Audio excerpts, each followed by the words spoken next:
Well, let's come back and take a look at this problem that we posed the last time. We have an anomaly on the moon Deimos, the Martian moon Deimos. It's the outer moon, small outer moon, and we've already talked about, when we talked about gravity, we talked about the inner moon, Phobos. And the magnetic anomaly has a nice circular shape to it, so it could have an origin which is associated with very dipole or sphere origin, or a vertical cylinder would be likely sources for this type of an anomaly. We gave you the anomaly data here in graphical form, and given that it's a bit noisy, there's some metallic noise on the surface of Deimos, you might want to take an average of the left and right positions in determining the idea here is to determine the depth and then also the shape of the anomaly, and to compare the shapes of a sphere with that of a vertical cylinder. So getting good estimates of the depth is kind of critical to doing that, and the anomaly again could be due to an iron-rich meteorite, perhaps spherical in shape or roughly equidimensional in shape, or to a vertical cylinder of unknown origin. So if we take a look at the anomaly, we've got a maximum anomaly here of 215 nanoteslas, the 3/4 max amplitude 161.25, the magnetic field intensity half max 107.5, and a quarter of the maximum field intensity 53.75, all nanoteslas. So if we mark off these positions and take averages, it may not have actually been necessary in this case. They're pretty close to each other, but H3/4, H1/2, H1/4, both sides. We go through that analysis, and over here we have a table which is set up. So these are the diagnostic positions, and we want to write down, they'd be the same regardless of whether the anomaly is due to a sphere or a cylinder. We're looking at the distances out to points where the anomaly drops off to 3/4, 1/2, 1/4 of its maximum value. So we get these values, or I got these values. You probably did get slightly different values, but on the order of 8.5 meters for H3/4, 16 meters for X1/2, and 26 meters for X1/4. So if we go through the analysis, we have the table set up here. We have the depth index multipliers for the sphere. We have the depth index multipliers for the vertical cylinder. And we have a list over here. We have spaces in here where we can fill in the depths. And the depths are just the product of the diagnostic position times the depth index multipliers. So, excuse me, for the depth to the center of the sphere, the dipole, we get 27, 32, 35.6 meters just by multiplying these numbers together. These are not very consistent. We have a range here of about 8.6. Now for the cylinder, maybe you got something similar in both cases here. I got 18.5, 21, and 21 for depths determined from the 3 diagnostic positions. Those distances times these multipliers get these depths, and they're pretty consistent. We're off maybe by, or the difference is only about 2.5 meters, so much less than the range that we have over here for the assumption that we have a sphere. So the results are telling us that we've got the source of this anomaly is most likely something which is shaped as a vertical cylinder. We'll talk about that more in a minute, but here we have the anomaly. Here we have a transect across the anomaly. We went through the analysis. The analysis rules out that the object could be associated with a more concentrated spherically shaped object, and appears rather to be associated with something more vertical in nature, located at a depth to the top of a vertical cylinder here at 20-meter depths. Now this is an excellent time to come back and think about non-uniqueness. Non-uniqueness is telling us that there are several possible origins, an infinite number, in fact, of possible explanations for any anomaly you might have. So we could have this very concentrated shape here, which we've ruled out basically because we say that it wouldn't be associated with a dipole based on its fall off, based on its shape.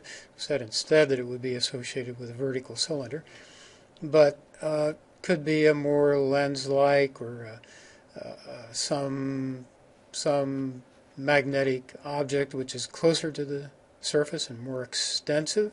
So we've got a range of possibilities here. We should keep that in mind.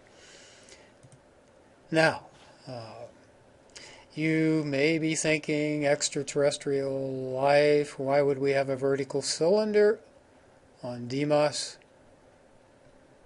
But just recently, in fact, just a couple days ago, well, November 20th, 2017, the European Space Observatory located this interstellar asteroid. And it appears to be rocky or have a high metallic concentration. So very likely magnetic. And Oumuamua, I'm not sure how to pronounce that, something like that. In this case, it's about 400 meters in length. So much larger than our vertical cylinder that we came up with. We don't really know how long it is. 20-meter depth here, so it could be several meters or several hundred meters. And we didn't pose the problem what was the radius. We could have done that. But so cylindrically shaped asteroids are not out of the question.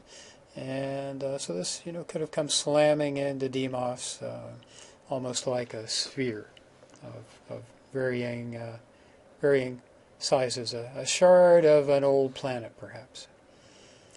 Anyway, another point to make before we go on are that wavelengths are dependent. If we come back and we look at these different possible solutions here, there's a maximum depth.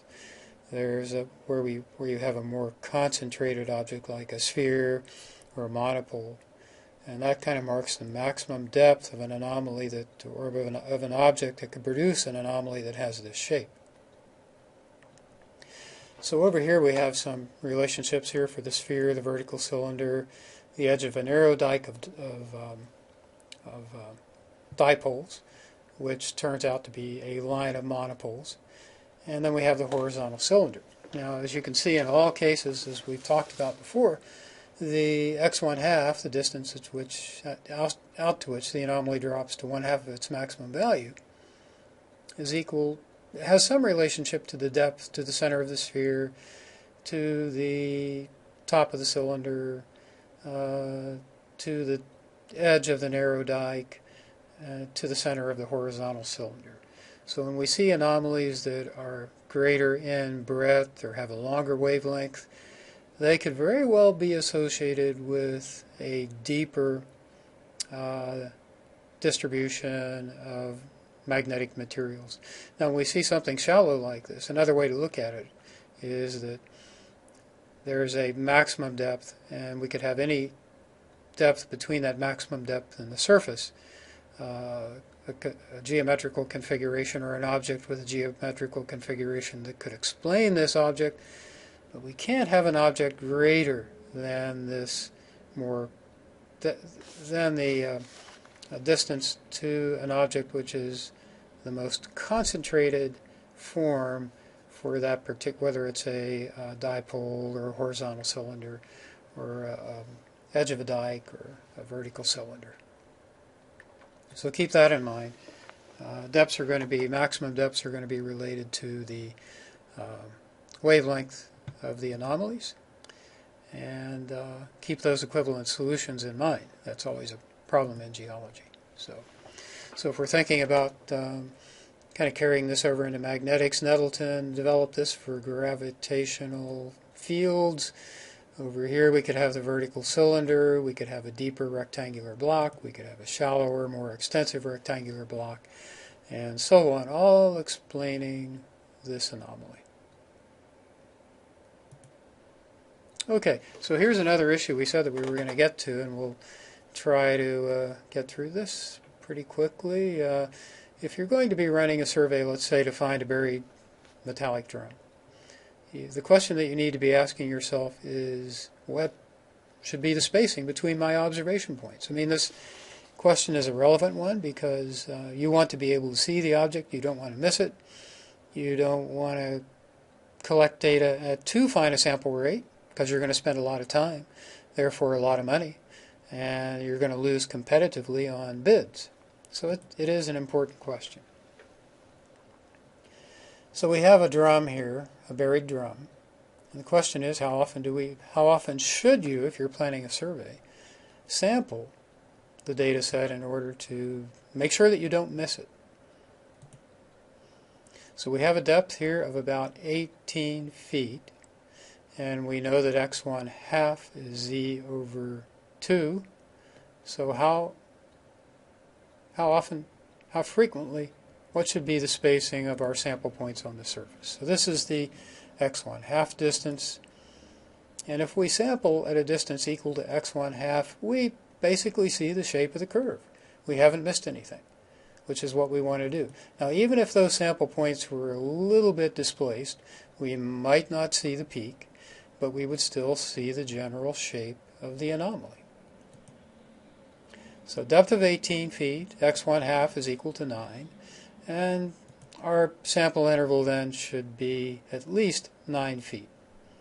If you had a lot of noise, you might want to go a little bit more closely, but that would be a decision you'd have to make in the field. So what about an anomaly that looks like this one? Well, we've got a problem, don't we? We can't use the same sample interval that we did for the previous survey because this object is closer to the surface. It's only 3 feet from the surface. So we know that the anomaly associated with this drum drops to 1/2 of its maximum value at a distance equal to 1/2 the depth. So we want to be sampling at least every 1.5 feet, which would be the x1 half distance in this case. So this survey and being sure that you detect this drum is going to require a much finer sample interval. In this case, 1.5 feet. So these half-max relationships are generally very handy, and they tell us, that what the sample interval should be, or the half width. So if we know what x1 half is, we want to be able to see this anomaly. We should be sampling it at least at intervals equal to the half-max distance. In this case, z over 2, x1 half is equal to z over 2. In the case of the field over a buried drum, which we can approximate as a dipole or a buried sphere. But we have different x1 half relationships or half-max relationships depending on whether we're talking about a sphere, a vertical cylinder, the narrow dike, the horizontal cylinder. And although we didn't talk about the narrow dike, we could have. It turns out that the gravitational field over a narrow dike, or the magnetic field over the shape of the magnetic anomaly over a narrow dike, is identical to the shape of the anomaly or the gravitational field variations over a horizontal cylinder.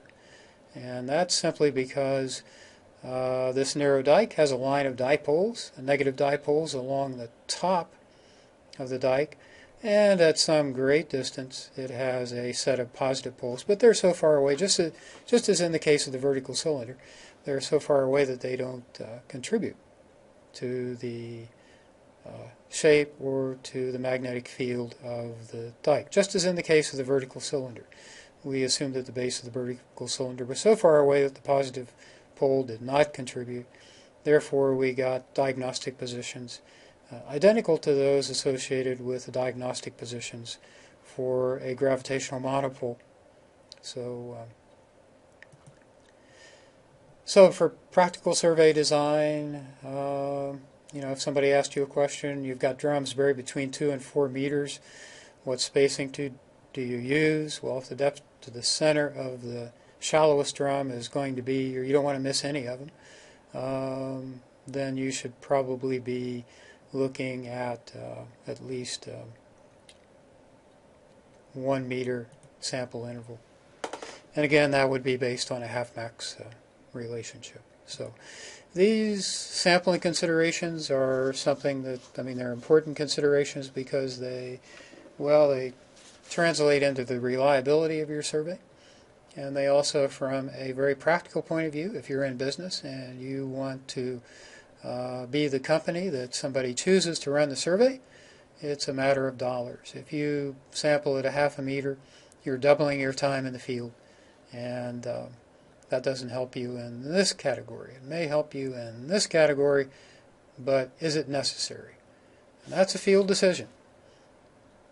So next time, we'll talk about resolution issues, and thanks for joining us. Talk to you next time.